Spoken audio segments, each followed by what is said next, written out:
ला सातारा येथे ड्रगच्या संदर्भाने एक धाड पडली होती आणि ही धाड ज्या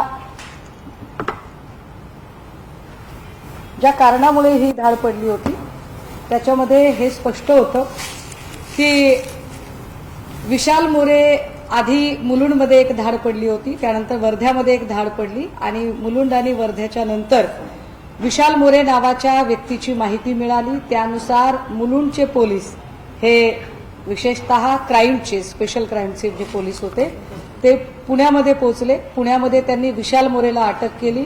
विशाल मोरे हा राष्ट्रवादी काँग्रेस अजित पवार यांच्या पक्षाचा पदाधिकारी।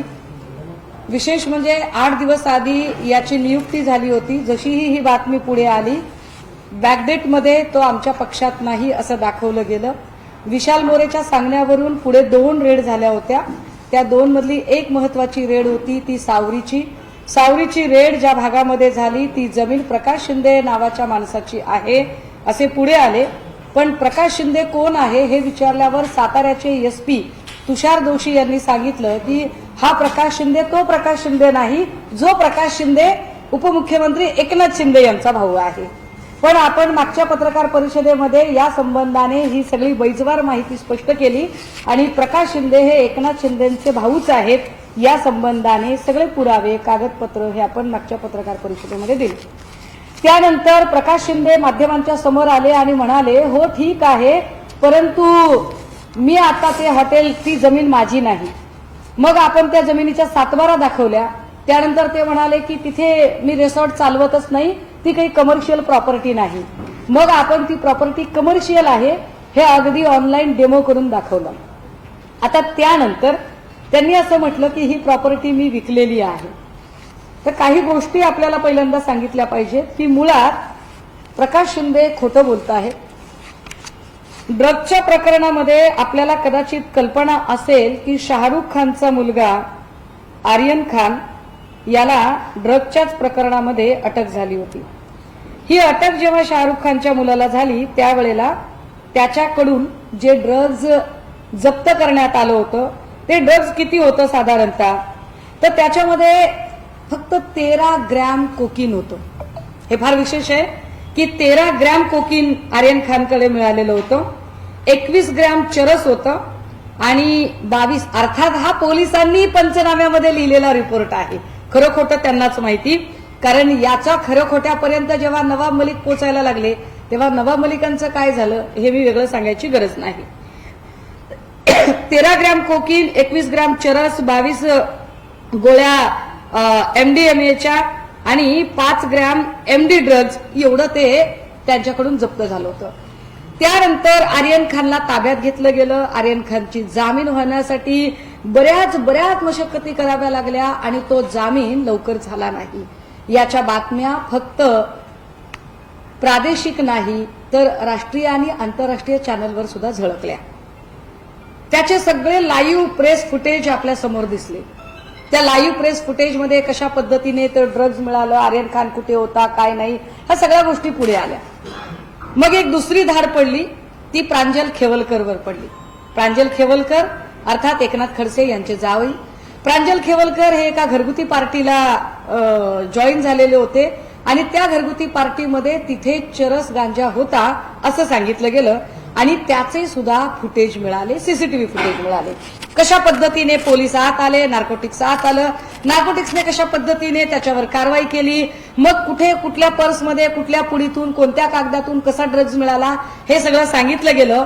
विशेष त्यानंतर पुण्याचे सगळे पोलीस पुढे आले, नार्कोटिक्सची ही सगळी कारवाई करणारे जे लोक होते ते सुद्धा पुढे आले आणि त्यांनी एक जाहीर पत्रकार परिषद घेतली आणि त्या पत्रकार परिषदेमध्ये त्यांनी ते सगळं दाखवलं।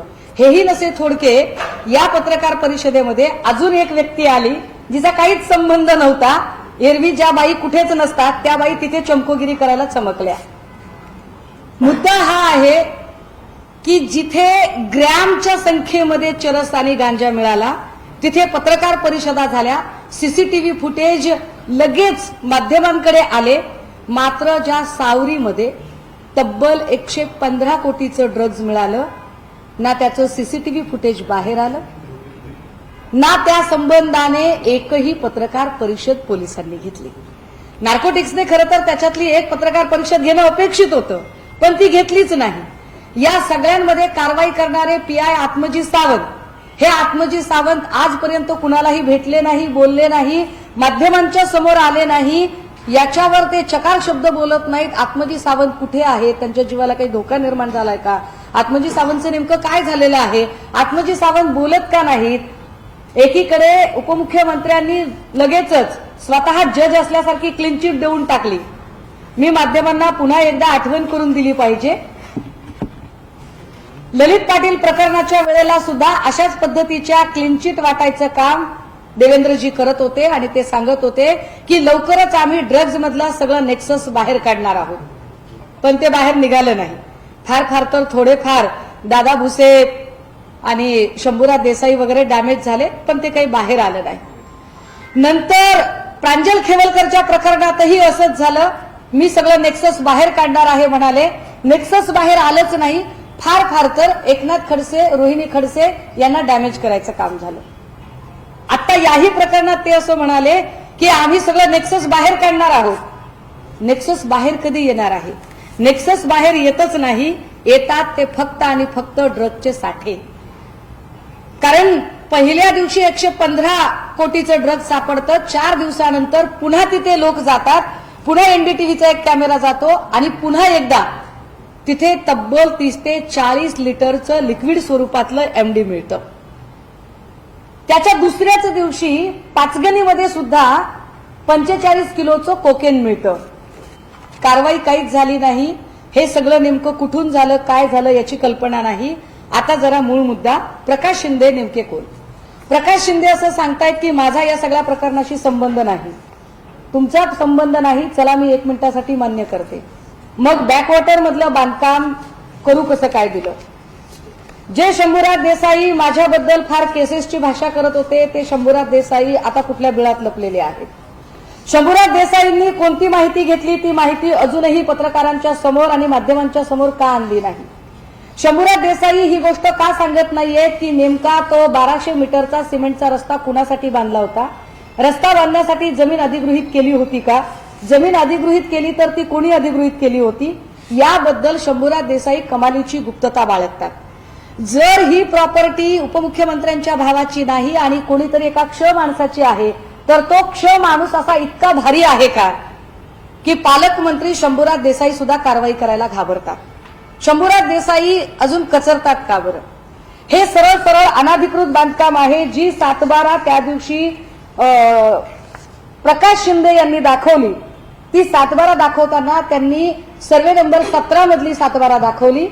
मात्र जे बांधकाम आहे ते सर्वे नंबर 13B मधलं बांधकाम आहे. 13B ची जी सगळी मिळकत आहे, ती सगळीच्या सगळी मिळकत ही कोयनाची मिळकत आहे. म्हणजे ही सरकारी मालमत्ता आहे. जर ती सरकारी कोयना प्रकल्पाची मिळकत जमीन असेल तर या जमिनीवर बांधकाम करण्याची परवानगी कुणी दिली? हा प्रश्न आपण आधी विचारला होता, परत एकदा विचारतोय.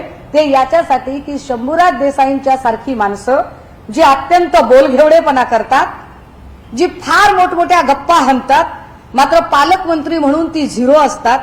मी मागेही म्हटलं की पालकमंत्री म्हणून शंभूराज देसाई हे ढ आहेत. कारण पालकमंत्र्याला कळलं पाहिजे आपल्या जिल्ह्यामध्ये नेमकं काय काय आहे. जर त्यांच्या जिल्ह्यामध्ये 105 टीएमसी क्षमतेचं धरण आहे, तर या धरणामध्ये बांधकाम कसं अवैध झालं यावरती त्यांनी का बरं अजूनही तोंड उघडलेलं नाही? ओंकार डिगे बघा, शाहरुख खानच्या पोराच्या प्रकरणामध्ये लगेच आर्यन खानला अरेस्ट झाली, आजूबाजूची लोक पण ताब्यात घेतली, पत्रकार परिषदा आणि सगळा त्याची मीडिया ट्रायल झाली.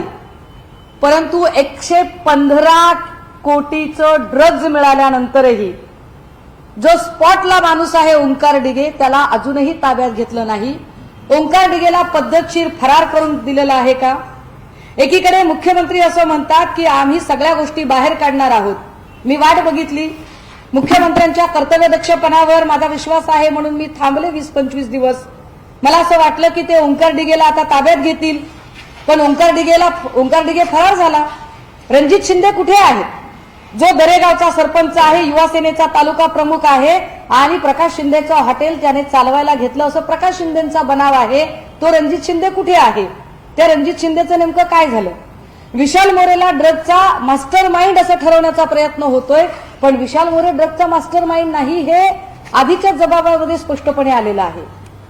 ही रेड स्थानिक असं सांगतात की ही रेड शेडवर पडलीच नाही. हा सगळ्यात मोठा गौप्यस्फोट. ही रेड शेडवर पडलीच नाही, ही रेड रिसॉर्टवर पडली असं स्थानिक सांगतात आणि त्यासाठीच्या अनेक गोष्टी, अनेक पुरावे त्याचे प्रमाण म्हणून आपल्याला सांगता येतील. माझ्या हातात एक बातमी आहे. ज्या मुंबई पोलिसांनी ड्रगच्या रेड प्रकरणामध्ये ही जी रेड केली होती त्याच्यामध्ये जो स्पॉट पंचनामा केला होता, या स्पॉट पंचनाम्यामध्ये पंचांकडून कोऱ्या कागदावर सह्या घेतल्या गेल्या. या का बरं कोऱ्या कागदावर सह्या घेतल्या गेल्या? हे पंच ऑन रेकॉर्ड, ऑन कॅमेरा बोलायला तयार होते, मात्र 4 दिवसानंतर या पंचांची तोंड बंद केली गेली. या पंचांवर कुणाची दहशत आहे? उद्या या पंचांच्या जीवाचं काही बरं वाईट झालं तर त्याला जबाबदार कोण आहे? पॉलिटिकल प्रिव्हिलेज जर कुणाला द्यायचा नसेल आणि कुठलीही राजकीय शक्ती जर याच्यामध्ये सामील नसेल तर मग पंचांच्या कोऱ्या कागदावर सह्या झाल्या या एवढ्या मोठ्या गंभीर गोष्टीची दखल अजूनही राज्याचे गृहमंत्री तथा मुख्यमंत्री असणाऱ्या आणि सोकॉल्ड पारदर्शक कारभार चालवणाऱ्या देवेंद्रजींनी अजून ती दखल का घेतलेली नाही? याच्यावर ते का बोलत नाहीत? या प्रश्नांची उत्तरं गृहमंत्री कधीतरी देतील का किंवा पोलीस डिपार्टमेंट देईल का? जे शेड होतं त्या शेडची जी आम्ही जाऊन पाहणी केली होती त्या शेडमध्ये कुठेही एक शौचालय आहे, एक टॉयलेट आहे, मात्र त्या टॉयलेटमध्ये संपूर्णतः माती पडून ब्लॉक झालेला आहे. ही माणसं इतकी दिवस इथं राहत होती, मग ते कुठे जात असतील बरं प्रातर्विधीसाठी? साधारणतः 5 किलोमीटर एरियाच्या पलीकडे जाणार नाहीत. 5 किलोमीटरचा एरिया तुम्ही तो जो एरिया आहे तो चेक केलाय का? त्याचा फॉरेन्सिक वगैरे काही तपासणी झालेली आहे का? हे लोक नेमके कुठे राहत होते, काय खात होते? कारण तिथे कुठेही चूल नाहीये, गॅस नाहीये, शेगडी नाहीये, पंचनाम्यात तशी नोंद नाहीये. याचा स्पष्ट अर्थ आहे की ही माणसं रिसॉर्टमध्येच राहत होती. आय रिपीट वन्स अगेन, ही माणसं ही रिसॉर्टमध्येच राहत होती, रिसॉर्टमध्येच ती रेड पडली.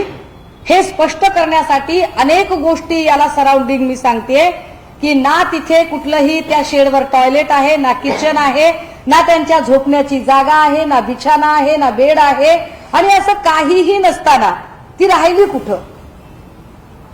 स्थानिक म्हणतात की ती रिसॉर्टवरच राहत होती. स्थानिक आता घाबरून बोलत नाहीत. मग ज्या रिसॉर्टवर एवढी मोठी गोष्ट घडत होती आणि जे रिसॉर्ट कोयनाच्या बॅक वॉटरमध्ये अतिशय इल्लीगल पद्धतीने बांधलेलं आहे ते रिसॉर्ट अजूनही डिमॉलिश का झालं नाही? या पत्रकार परिषदेच्या निमित्ताने मी 3 महत्वाचे प्रश्न उपस्थित करते आणि ते महत्वाचे मुद्दे हे आहेत. एक, ओंकार डिगेला अटक कधी होणार आहे? जर तुम्ही ओंकार डिगेला अटक केली नाही तर हा लढा मला अधिक तीव्र करावा लागेल आणि मला यासाठी मग रस्त्यावरची लढाई लढावी लागेल आणि ती लढायला मी कटिबद्ध असेल. नंबर 2, जे अनाधिकृत बांधकाम आहे ते अनाधिकृत बांधकाम अजूनही डिमॉलिश का केलं नाही आणि या बांधकामाच्या परवानग्या ज्या ज्या लोकांनी दिल्या होत्या त्यांच्याबद्दल पालकमंत्री म्हणून शंभूराज देसाई यांनी नेमकी काय कारवाई केलेली आहे याची स्पष्टता शंभूराज देसाई यांनी दिली पाहिजे. ती स्पष्टता ते देत नसतील तर नाईलाजाने आम्हाला ही शंका घ्यायला वाव आहे की काय या ड्रगच्या सगळ्या धंद्याला प्रत्यक्ष अप्रत्यक्ष तुमचा पाठिंबा होता का? आणि जर तुमचा पाठिंबा नसेल तर मग तुम्ही आतापर्यंत यावर कारवाई का केली नाही हे स्पष्ट करावं लागेल. कारण राज्यातल्या निवडणुकांमध्ये जो पैसा वारेमाप वापरला जातोय तो पैसा अशा पद्धतीने ड्रग्ज मधून तर येत नाही ना, ही एक शंका आहे. यासोबतच या सगळ्यांचा मुखिया अजूनही कळत नाहीये. ओंकार डिगेला परस्पर क्लीन चिट देण्याचा प्रयत्न होतोय, हे दुसऱ्या अजून वर्तमानपत्राचं हे कात्रण आहे. या सगळ्या कारवाईमध्ये काळोबेरा आहे असं वर्तमानपत्राचे प्रतिनिधी पत्रकार महोदय सांगतात. आणि ते अनेक वेगवेगळ्या बातम्या आम्ही अशी अनेक कात्रणं दाखवू शकते. सातारा पोलिसांची कारवाई, सातारा पोलिसांचा एकूण कारभार तर यामध्ये प्रचंड संशयास्पद आहे. सातारा पोलिसांचा एक कागद माझ्या हातात आहे. सातारा पोलिसांनी कशा पद्धतीने दडपशाही चालू असू शकते त्याचा हा एक नमुना आहे. असा एक काय म्हणता येईल याला की एक टाईप केलेला एक कागद आहे. एखाद्या आरोपीला खोटे गुन्हे त्याच्यावर दाखल करायचे आणि ते गुन्हे दाखल झाल्यानंतर त्या गुन्ह्यांमध्ये मी वाचून दाखवते आपल्याला की एखादा जाब जर द्यायला बोलावला, एखाद्यावर चुकीचे खोटे गुन्हे दाखल करायचे, एका गुन्ह्यात जर आरोपी सापडत नसेल तर कुठला तरी निष्पाप माणूस आणायचा आणि त्याला त्या गुन्ह्यात अडकवायचं. हे कसं केलं जातं तर हा एक कागद आहे आणि हा अत्यंत भयंकर प्रकार आहे. विशेष कार्यकारी दंडाधिकारी तथा अप्पर पोलीस अधीक्षक सातारा यांचे कोर्टात चॅप्टर केस क्रमांक खाली जाब देणाऱ्याचा जबाब, जाब देणाऱ्याचे नाव, इथे एक नाव आहे, ते नाव मी जाणीवपूर्वक आता वाचत नाही. या माणसाचं वय 67, व्यवसाय शेती, राहणार पांगरी, तालुका महाबळेश्वर, जिल्हा सातारा. प्रश्न, तुमचे विरुद्ध कलम 126 प्रमाणे पोलीस रिपोर्टची प्रत व कोर्टाने काढलेल्या बहाना सूस कलम 135(3) रोजीचा आदेश तुम्हाला मिळाला आहे काय? होय आणि नाही असे दोन पर्याय नाही, डायरेक्ट होयचा पर्याय आहे की आदेश मिळाला, होयच लिहायचं. दुसरा प्रश्न आहे, त्यातील मजकूर वाचून व समजावून सांगितला, तुम्हाला तो समजला का? नाही असा पर्यायच नाही, डायरेक्ट होय पर्याय आहे. मग प्रश्न तिसरा आहे, यावर तुमचे काही म्हणणे आहे काय? पोलिसांविरुद्ध तुमची तक्रार आहे काय? डायरेक्ट पर्याय नाही आहे की आमची पोलिसांविरुद्ध तक्रार नाही, आमचं काही म्हणणं नाही. होय हा पर्यायच नाहीये, डायरेक्ट नाही हा पर्याय आहे. छापीलय हा कागद. पुढे म्हटलंय, तुम्हास बचावासाठी काही पुरावा द्यायचा आहे काय? आणि त्याच्याकडून डायरेक्ट छापील पद्धतीने लिहून घेतले नाही, होय हा पर्यायच नाही. ही सातारा पोलिसांची मनमानी. सातारा पोलीस कशा पद्धतीने काम करतात की एखाद्याकडून गुन्हा कशा पद्धतीने वधवून घ्यायचा याच्यावर आवक जावक क्रमांक आहे, याच्यावर आरोपीचं नाव आहे, खाली विशेष कार्यकारी दंडाधिकारी तथा अप्पर पोलीस अधीक्षक सातारा. याचा अर्थ साताऱ्याचे पोलीस हे छळछावणी चालवतात का? जो प्रश्न मी फलटणच्या निमित्ताने विचारला होता, सावलीच्या निमित्ताने आधीच्या 2 पत्रकार परिषदांमध्ये विचारला, तोच प्रश्न पुन्हा एकदा की साताराला असणारे एसपी तुषार दोशीजी काय या छापील अर्जाचं उत्तर देतील का? जो मी आता ट्विट करून टाकेल की ज्याच्यामध्ये स्पष्टपणे होय नाही असे 2 पर्याय असायला हवेत, पण त्यांच्या सोयीने जिथे त्यांना होय पर्याय द्यायचा तिथे होय दिला, जिथे नाही द्यायचा तिथे फक्त नाही दिला. कुठलाही चॉईस नागरिकांच्या बाजूने, कुठलाही चॉईस, कुठलाही पर्याय त्यांनी ठेवला नाही. या सगळ्यांचा अर्थ काय? मग आता प्रकाश शिंदेंवर कारवाई करायची आहे का? आणि प्रकाश शिंदे जर याच्यात नसतील असं तुमचं म्हणणं असेल तर जो कुणी माणूस आहे त्याला पकडण्यात तुम्ही किती यशस्वी झालात ते तुम्ही सांगणार आहात का? तपासाच्या नावाखाली गोष्टी लपवून ठेवायच्या. मग या गोष्टी तुम्हाला प्रांजल खेवलकरच्या वेळेला लपवता आल्या नाही, आर्यन खानच्या वेळेला तुम्हाला लपवता आल्या नाही. मग आर्यन खान आणि प्रांजल खेवलकर या 2 लोकांना वेगळा न्याय आणि प्रकाश शिंदेच्या रिसॉर्टला वेगळा न्याय का बरं दिला जातोय? या सगळ्या प्रकरणाची जी काही माहिती असेल अजूनही संबंधित पोलीस अधिकारी यावर एकदाही माध्यमांच्या समोर येत नाहीत. ओंकार डिगे, रणजित शिंदे यांची अटक अजून राहिलेली आणि बॅकवॉटरमध्ये बांधलेलं रिसॉर्ट, एरवी Kirit Somaiya, so called video specialist Kirit Somaiya वाटेल तिकडे हातोडा घेऊन जेव्हा जातात तेव्हा हा हातोडा किरीट सोमय्याचा आता त्या सावरीच्या रिसॉर्टकडे जाणार आहे का? आणि तो जाणार नसेल तर सोमय्या तुम्ही मान्य करा की तुम्ही कठपुतळी बाहुली आहात. तुम्हाला स्वतःचा असा आयक्यू नाही, स्वतःचा असा मेंदू नाही, तुम्हाला स्वतःचे अशी निर्णय क्षमता नाही. तुम्हाला फडणवीस सांगतील तेवढी आणि तेवढीच गोष्ट तुम्ही फक्त आणि फक्त सांगितल्या चाकरीचे आणि दिल्या भाकरीचे आहात. एवढंच काय ते तुमच्या बाबतीत खरं असू शकतं, कारण तुम्ही जिथे खऱ्या अर्थाने अनाधिकृत बांधकाम आहे तिथे तुम्ही पोहोचू शकत नाही. या तीनही मुद्द्यांना घेऊन मी आज आपल्या समोर ही सगळी मांडणी करते आणि या सगळ्या संबंधाने जर कारवाई झाली नाही तर मला येणाऱ्या दिवसांमध्ये या संबंधाने अमित शहा यांना आमच्या पक्षाच्या सगळ्या खासदारांनी पत्र लिहिलेलं आहे. अमित शहा यांच्याकडून याची चौकशी आणि कारवाई या संबंधाने उत्तर आलेलं आहे. या संबंधाने आम्ही हे ड्रग्ज नेमकं काय आणि याच्या ज्या परवानग्या आहेत बांधकामाच्या आणि रस्त्याच्या, यावर आम्ही लोकायुक्तांना आता पत्र लिहिलेलं आहे. आणि होय, या सगळ्या संबंधाने राज्याच्या मुख्यमंत्र्यांची तथा गृहमंत्र्यांची आम्ही 2 वेळा वेळ मागितली. ती वेळ अजूनही त्यांनी दिलेली नाही. त्यांना वेळ द्यायची नसेल हरकत नाही, पण त्यांनी घेतलेला वेळ भरपूर आहे. आता याच्यावर काय कारवाई केली आणि हा ड्रग्जचा पैसा काय महापालिकेच्या निवडणुकीत असा धुमाकूळ घालणार आहे का, याचं सुद्धा उत्तर त्यांनी द्यावं लागेल. तुम्ही ट्विट पण केलंय विजयनगरच्या एका राष्ट्रवादीच्या आमदाराच्या मी आपल्याला असं म्हटलं की ड्रग्जच्या प्रकरणातला पैसा निवडणुकीत येतोय का आणि निवडणुकीत तो पैसा वापरून दहशत निर्माण केली जाते का. अहिल्यानगरमधले अजून 3 व्हिडिओ मी आता याच्यानंतर ट्विट करेल. 3 महिला ओलीस ठेवल्यात त्यांनी, उमेदवार महिला, आणि या 3ही महिलांचे व्हिडिओ मी ट्विट करणार आहे. ज्या पद्धतीने संग्राम जगतापांच्या लोकांनी तिकडे एक दहशत माजवण्याचा प्रयत्न केलाय त्याचा व्हिडिओ मी ट्विट केलाय. आणि त्या संबंधाने राम माने प्रभाग क्रमांक 1 चे उमेदवार जे स्वतः पुढे येऊन माध्यमांशी बोललेले आहेत. अशाच पद्धतीने दहशत पुण्यामध्ये प्रभाग क्रमांक 15 मध्ये जिथे उमेदवार शिवसेना युबीटीचे संजय मोरे, काँग्रेसचे डॉक्टर अमोल देवळकर आहेत, यांच्याही बाबतीत चालू आहे. फोन करणारे सांगतात की आम्ही अंधेकर गँगची माणसं आहोत, पण ती अंधेकर गँगची आहेत की अजून कोणाची याची अजून पुष्टी नाही. मात्र अशा पद्धतीने जर दहशत माजवण्याचा प्रयत्न होत असेल तर ते गंभीर आहे.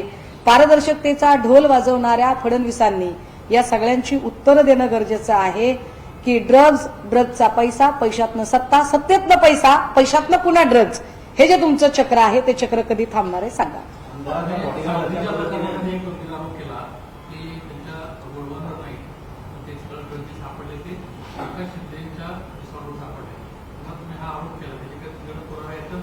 सावरीच्या प्रकरणामध्ये हे ड्रग्ज हा जो जी रेड आहे ही रेड शेडवर नाही रिसॉर्टवर पडली हे स्थानिकांचं म्हणणं आहे. स्थानिकांनी असं म्हणणं मांडताना मी आपल्याला सांगितलं की याच्यामध्ये जे पंच होते ते पंच, त्या पंचांना पंचनाम्यावर सह्या न घेता त्यांच्या कोऱ्या कागदावर सह्या घेतल्या गेल्या. यावर ते पंच इतके दिवस बोलायला तयार होते, मात्र मागच्या 1-2 दिवसांपासून तेही दहशतीखाली वावरत आहेत, त्यावर ते बोलत नाहीयेत. महत्वाची बाब अशी की माणसं जेव्हा तिथे राहतात त्यावेळेला निश्चितपणे त्यांच्या काही दैनंदिन गरजा असतात, त्यांचे नैसर्गिक कर्म असतात. तर या सगळ्यांच्यासाठी ही माणसं कोणती जागा वापरत होती, कारण त्या शेडमध्ये कुठेही अन्न शिजवण्याचं कुठल्याही प्रकारच्या खानाखुणा नाही. या लोकांनी कुठे यांना जे टॉयलेट तिथलं आहे ते कम्प्लीट बंद टॉयलेट आहे, ज्याच्यात खूप सारी माती, सिमेंट, दगड पडलेले आहेत. म्हणजे हे बाहेर कुठे जात होते का, मग त्याची फॉरेन्सिक तपासणी केलेली आहे का, मग त्या फॉरेन्सिक तपासणीच्या संदर्भाने माध्यमांशी काही पोलिसांनी काही संवाद साधलेला आहे का, तर त्याचं काहीच माहिती दिसत नाही. या लोकांचा काही बिछाना, काही झोपण्याची व्यवस्था सापडली का, तर तीही अजिबात नाही. मग यांचं राहणं, खाणं, यांचे सगळे नैसर्गिक कर्म, या सगळ्या गोष्टी कुठे होत होत्या, तर त्या सगळ्या परिसरांमध्ये फक्त एक आणि एकच वास्तू आहे, ती म्हणजे ते रिसॉर्ट आहे. त्यामुळे या रिसॉर्टचा संबंध थेट लागतो.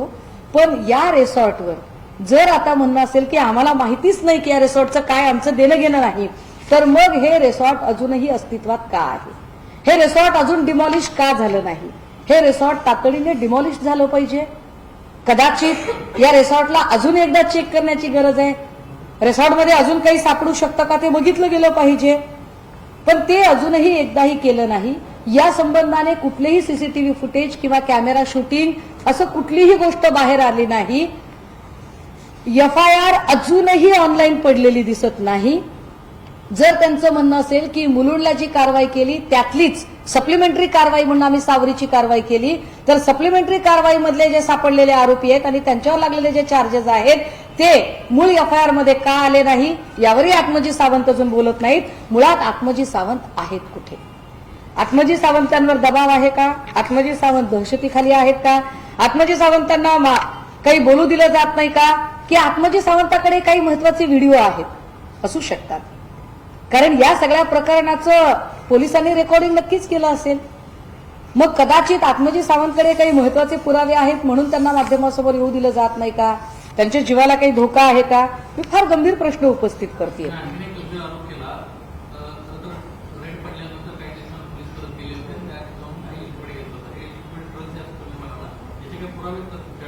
याचे पुरावे मी त्याच दिवशी ट्विट केले.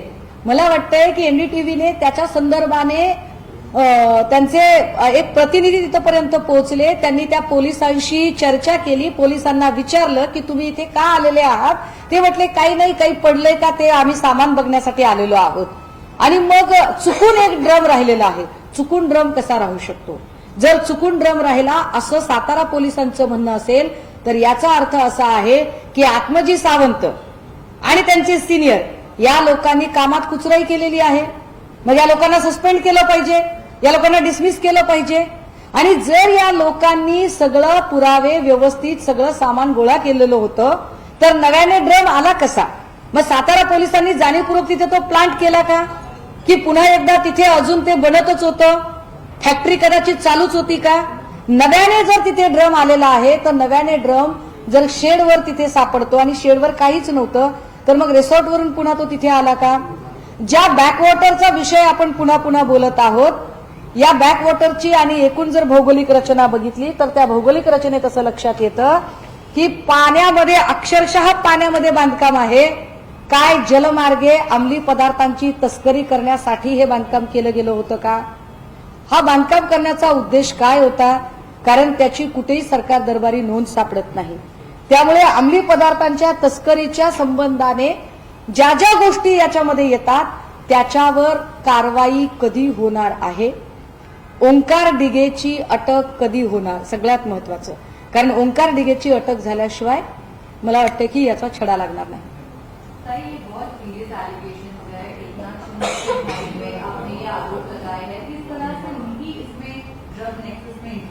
और आपने जिक्र किया कि किस तरह से आर्यन खान को भी ऐसे ही केस में एक सामने लाया गया और तब प्रेस कॉन्फ्रेंस हुई, लेकिन इस मामले में कहीं भी पुलिस का बयान भी बाहर नहीं आया. देखिए, मैंने आपसे कहा कि आर्यन खान के मामले में सिर्फ 13 ग्राम का चरस मिला था. प्रांजल खेवलकर की जो पार्टी चल रही थी उसमें भी बहुत कम मात्रा में ड्रग्स मिला था, लेकिन फिर भी कार्रवाई हुई. हालांकि वो होनी ही चाहिए, ड्रग चाहे ज्यादा मात्रा में मिले या कम मात्रा में मिले, किंतु 115 करोड़ का ड्रग्स मिलता है. ये आंकड़े मेरे नहीं है, ये आंकड़े पुलिस के हैं. अगर पुलिस कहती है कि 115 करोड़ का ड्रग्स वहां मिला, 5 दिन के बाद एक चैनल की रिपोर्टर वहां पर जाते हैं और फिर एक बार उन्हें दिखाई देता है कि वहां पर कम से कम 20 लीटर का ड्रम पुलिस ने अपनी गाड़ी में रखा है और पुलिस कह रही है कि नहीं भाई, ये तो ऐसे ही हम देख रहे थे कि कुछ बचा कुचा यहाँ कुछ है क्या, तो यहाँ पर हमें ड्रम मिला. अगर उन्होंने ड्रम फिर से बरामद किया है तो इसके 3 अर्थ होते हैं. एक, या तो पूरी तरह से ड्रग्स की फैक्ट्री बंद नहीं हुई है, फैक्ट्री कहीं तो चालू है, या दूसरा कि पहले पुलिस ने ठीक से कार्रवाई नहीं की है, उसमें लापरवाही हुई है. अगर ऐसी लापरवाही हुई है तो उन सारे पुलिस कर्मियों को झट से उन्हें डिसमिस कर देना चाहिए और उनकी इंक्वायरी करनी चाहिए, उन्हें हिरासत में भी लेना चाहिए. लेकिन तीसरा, अगर उन्होंने अपनी कार्रवाई बिल्कुल ठीक तरीके से की है तो फिर 20 लीटर का वह ड्रम आया कहां से? वो तो ऑन रिकॉर्ड दिख रहा है. तो इसका अर्थ क्या ऐसे है कि सातारा पुलिस ने वहां पर फिर एक बार वह ड्रम प्लांट करने की कोशिश की या उन्हें दोबारा से मिला? अब जब हम बोल रहे हैं कि प्रकाश शिंदे ये एकनाथ शिंदे के भाई है, जमीन एकनाथ शिंदे की है, प्रकाश शिंदे के नाम से है, प्रकाश शिंदे की जमीन सर्वे नंबर 17 में है, ये जो कंस्ट्रक्शन है ये सर्वे नंबर 13 में है. सर्वे नंबर 13 यह कोयना प्रोजेक्ट की मिल्कियत है. गवर्नमेंट मिल्कियत में कंस्ट्रक्शन अगर हो रहा है तो गार्डियन मिनिस्टर क्या कर रहा है? गार्डियन मिनिस्टर से पिछली 2 प्रेस कॉन्फ्रेंस में मैं सवाल पूछ रही हूं कि आपने अभी तक वो कौन इंजीनियर थे जिन्होंने परमिशन दी बैक वाटर में कंस्ट्रक्शन करने की? क्या उन पर कुछ कार्रवाई हुई है? तो नहीं। ओंकार डिगे जिसको वहां से हिरासत में लिया गया था, उसे क्यों छोड़ दिया गया बिना कोई कार्रवाई किए? आर्यन खान का मामला और प्रांजल खेवलकर का अगर मामला देखा जाए तो क्या ऐसे है कि अगर विरोधी दल का कोई मिलता है तो हम उन्हें बस बर्बाद करके रख देंगे, पर अगर कोई सत्ताधारी से कोई अगर है तो हम उन्हें छोड़ देंगे? तो किस ट्रांसपेरेंसी की बात इस राज्य के मुख्यमंत्री करते हैं? मुख्यमंत्री ने बताना चाहिए।